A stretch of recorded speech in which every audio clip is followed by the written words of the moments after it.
All right, so far we have talked about three major forms of businesses in the United States. Partnership, and corporation. The last form is called a limited liability company, or you can also call it a limited liability partnership. Okay, these basically are the same thing. The LLC and LLP. The latter is more used for professional firms like accounting firms, law firms, or architecture firms. Okay, from its name, you can tell that these forms of businesses are having limited liabilities, unlike a partnership or partnership. Okay, so that means if you have a $1 million debt, your business is only worth $1, so you're only responsible to pay off that $1 of a debt. Okay, um, the major advantages would be limited liabilities, of course, and no corporate tax. It's like a hybrid between a partnership and a corporation. It's more like a small corporation where you do not have to pay corporate tax.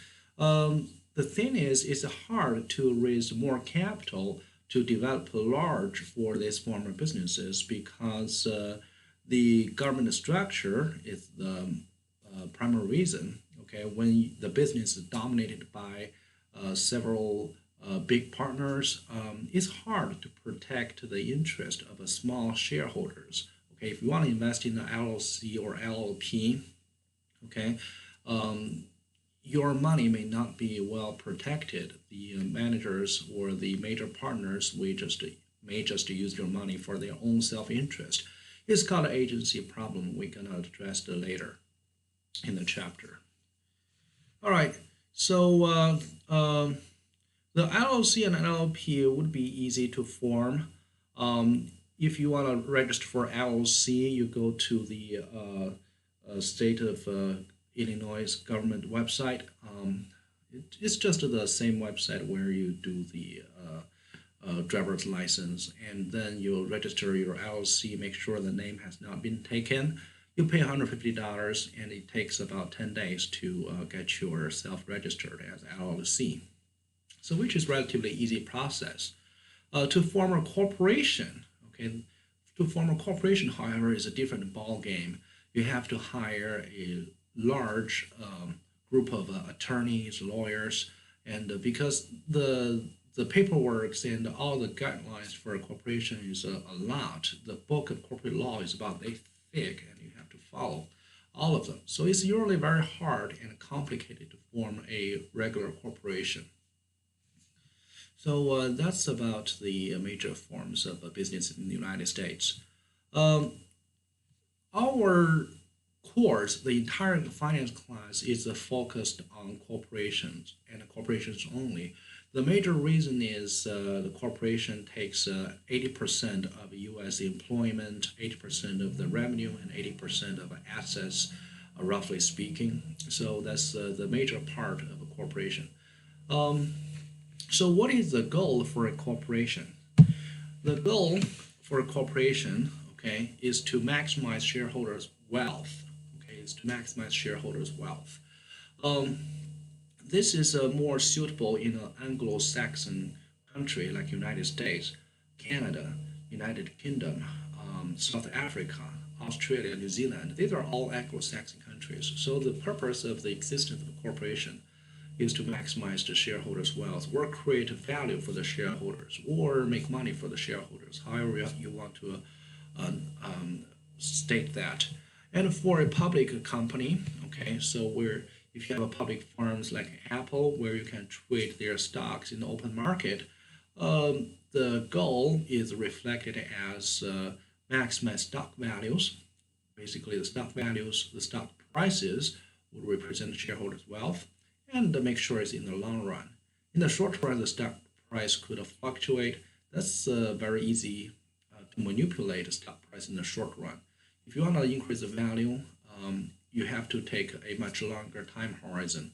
We're talking about 1 to 3 years or even longer time period. All right. The next subject we want to talk is agency problems, and we call agency problems as the conflict between the managers and the stockholders. So, who are the agents? Of course, the managers are, and the stockholders are owners of the firm. So, well, let me just be clear and put it on the board. So, you have two parties. One is the stockholders, and the stockholders basically are the owners of the company. Okay, so these are the owners of the company. If you buy only one share of Apple stock, all right, you pay like several $100s to buy one share of Apple stock. You are part of the owners group, okay, and you have a voting right to decide Apple's future, okay. And then you have the managers, and the managers, we're talking about the CEOs, CFOs, and all these major firm employees, and these are agents. Okay, so if you are a manager or any managers, when they're taking a position in a corporation, they have to swear a solemn duty that what they do in their job would be to maximize shareholders' wealth in a public firm is to maximize the stock price in the long run. However, humans are evil. Okay, the managers tend to be selfish. Okay, so the managers are naturally inclined to act in their own interest. Okay, not necessarily the same as the interest of the shareholders. Okay, but they're the manager's own interest.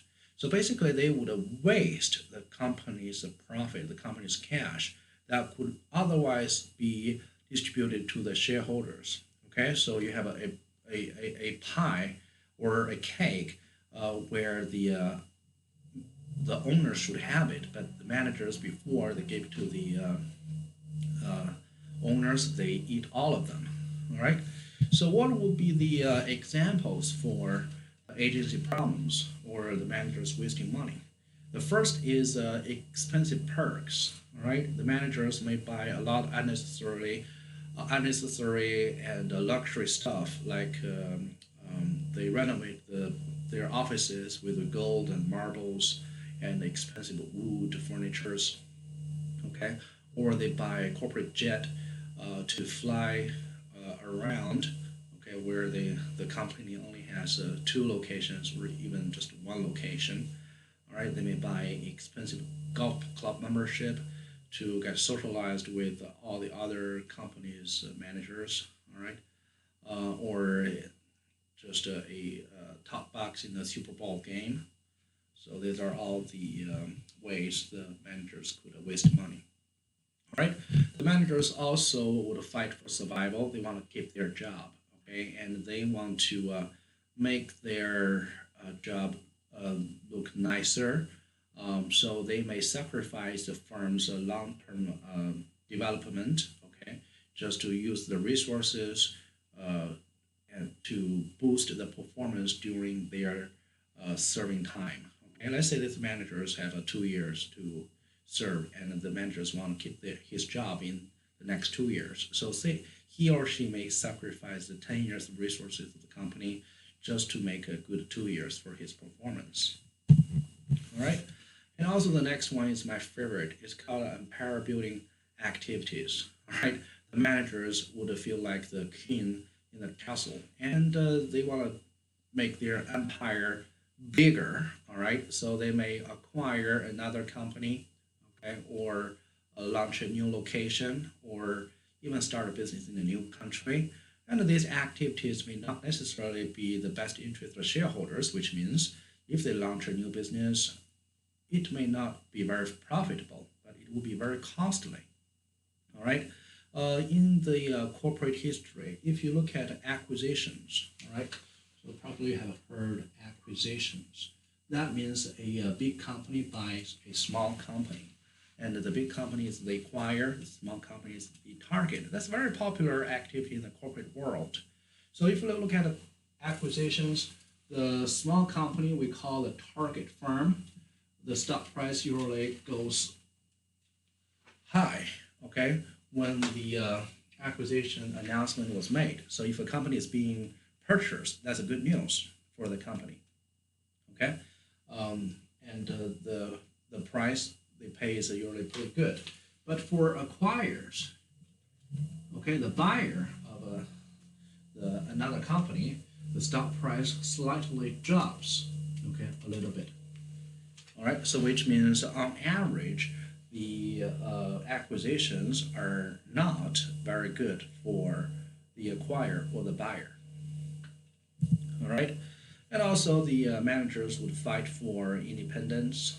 Okay, the managers do not want to be monitored or pinpointed by the owners, so they would spend companies' resources to prevent them from being monitored. Okay, and the shareholders are not stupid, and they have some ways to control agency problems. Okay, to prevent managers from wasting the company's resources for their selfish behaviors. All right. So one way the shareholders could do is to design managerial compensation packages to align the interest of the shareholders and the managers. Let me zoom in a little bit. Maybe you guys can see my board a little bit better. So I'm in the basement of my house. All right. So the compensation packages. Well, if you look at the pay structure of a corporate manager, they got paid with a salary, right? And they also get bonuses. Okay. So if you do well, they got bonuses, and the compensation package also give them a company stocks. So if the company stock is increasing, okay, the stock price is increasing, then the managers also get paid higher. And also options. Option is a financial derivatives whose value is depending on the stock value.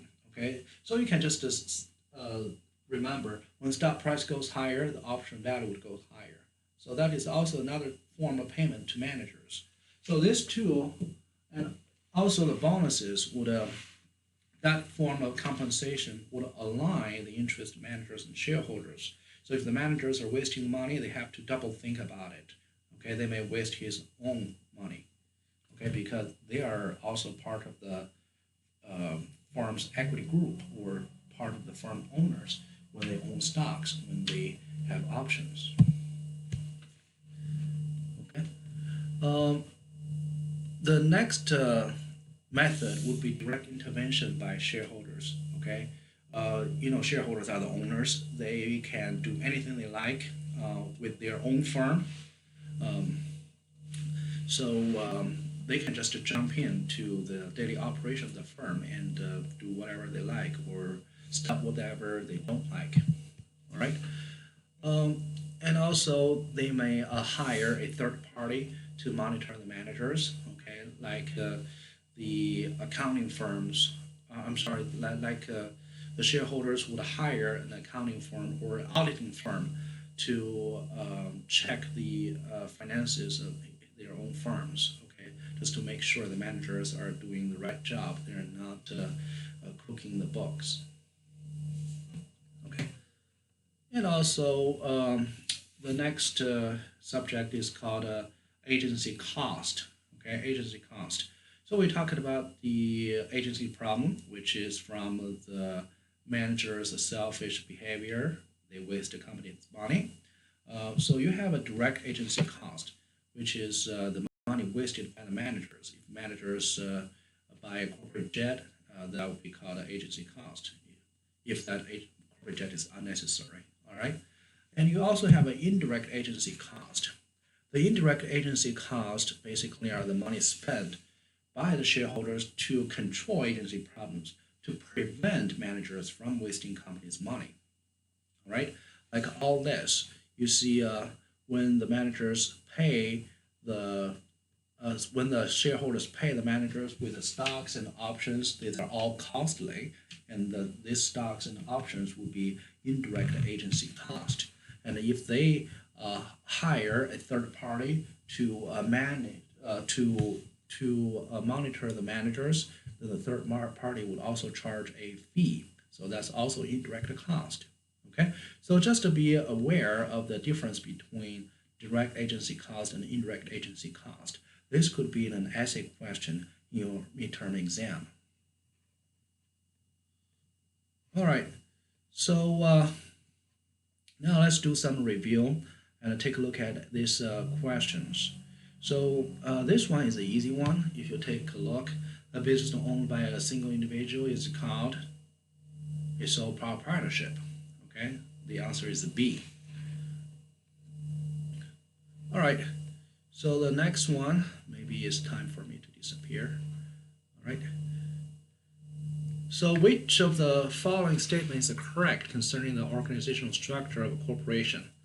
A vice president of finance report to the board. No, the vice president of finance or the CFO reports to the CEO first, and then the CEO reports to the board of directors. Okay.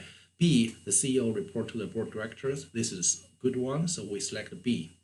C, the controller reports to the president. No, the controller reports to the CFO. Then the CFO reports to the CEO and then to the board of directors. D, controller reports to the CEO. No, the treasurer would not cross CFO first. So the treasurer would report to the CFO and then the CFO report to the CEO. E, the COO, operating officer, reports to the vice president of finance. No, they are at parallel positions. They both report to the CEO. Okay, the next one is a little bit challenging because you may easily get confused. The primary operating goal of a publicly owned firm interested in serving its stockholders should be to do what? You have many selections here, and these are all good operating goals, but only one is a primary, okay? The primary goal, as I stressed earlier, is to maximize the stock price per share over the long run, okay? Since this is a publicly owned firm, the stock price represents shareholders' wealth. And of course, it has to be in the long run because in the short run, it's subject to manipulation and book cooking techniques. All right, so all the others, if you read through them, sounds pretty good, but none of them are primary operating goal. Okay, only option D is the primary one. Okay, the next one. Which of the following statements is correct? A, the advantage of forming a corporation is that equity investors are usually exposed to less liability than they would be in a partnership. This is a correct one. Okay, you should select A. So the corporation has limited liabilities, whereas partnership has unlimited liabilities. Okay, I have mentioned that if you're running a partnership, if you have a $1 million debt, your company is only worth $1, then you're responsible for the $1 million debt. Okay, no matter what. You may have to sell your own house, sell your own BMW, you may have to sleep on the street, but you have to satisfy that debt, the full amount of the debt. Okay, if you don't pay off the debt, then you're probably going to be sued, and you probably could be put in jail or put part of your future income, like 20%, just to pay your child allowances. Okay. Let's move to B. We know all the others are incorrect, but we have to give reasons for them for practice purpose. Corporations face fewer regulations than proprietorships. This is wrong because in order to run a corporation, you have more guidelines to follow. You follow corporate law, you follow contract law, and a lot of regulations. Okay, so that's more complicated for corporations. C. One disadvantage of operating a business as a proprietor is that the firm is subject to double taxation. This part of the statement is incorrect because for a proprietor, you only pay single tax. All right, taxes are not levied at both the firm level and owner level. For a proprietor, they only pay income tax, so I would say it's only owner's level. Okay, D. It is generally less expensive to form a corporation than a proprietorship because with proprietorship, extensive legal documents are required. No, that's exactly opposite. So the corporation require extensive legal documents. E, if a partnership goes bankrupt, each partner is exposed to liabilities only up to the amount of his or her investment in the business. This is false because partnerships are subject to unlimited liabilities. When they go bankrupt, first of all, the definition of bankrupt is that the firm's value cannot satisfy the liabilities. Okay, um, so if that's the case, then each partner would be responsible for all the liabilities at the amount of the liability, but not up to the amount of their own investment. In other words, their investment could be $10, but liabilities would be $100, so they should be responsible for that $100 liability. Okay, so that's the end of the chapter.